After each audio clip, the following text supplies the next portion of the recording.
আজকে রেসিপিতে থাকছে মুরগির মেটে আর স্টমাকের কষা। তো এটা অনেকেই কিন্তু বেশ পছন্দ করেন।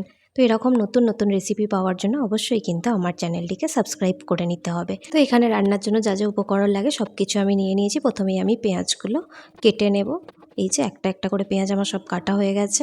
এবার আমি কড়াইতে তেল দিয়ে দেব, দিয়ে গোটা গরম মশলা সাথে একটু শুকনো লঙ্কা অ্যাড করেছি। এবার পেঁয়াজটা ভেজে নেব 4-5 মিনিট মতন হয়ে গেলে এতে টমেটোর পেস্টটা দিয়ে দেবো। এবার একে একে হলুদ গুঁড়ো, লঙ্কা গুঁড়ো, ধনে গুঁড়ো, জিরে গুঁড়ো, মৌরি গুঁড়ো ও গোলমরিচ গুঁড়ো দিয়ে কাশ্মীরি লঙ্কা, আদা রসুনের পেস্ট ও নুন দিয়ে ভালো করে কষিয়ে নেব। কষানো হয়ে গেলে এতে টক দই অ্যাড করব, করে নিয়ে মিনিট 15 মশলাটা ভালো করে কষিয়ে নেবার পর মশলা থেকে তেল ছাড়লে এতে একটু চেরা কাঁচা লঙ্কা আর স্টমাক আর মেটেটা দিয়ে দেবো। মিনিট 15 কষানোর পর কিন্তু আপনি জল বেরোবে ওটা থেকে, ওই জলেতেই কিন্তু ওটা সেদ্ধ হয়ে যাবে। তো অন্যদিকে আমি রুটিটা বানিয়ে নিচ্ছি রাতের খাবারের জন্য। রুটিটাও রেডি, এদিকে মাংসটাও কষানো হয়ে গেছে। তো আমি এবারে ধনেপাতা অ্যাড করব আর গরম মশলা অ্যাড করব স্বাদটা ভালো হবার জন্য। এবার এটা গরম গরম রুটির সাথে বা ভাতের সাথে যার যেটা পছন্দ সেটা দিয়ে সার্ভ করুন। ভালো লাগলে অবশ্যই কিন্তু চ্যানেলটিকে সাবস্ক্রাইব করবেন।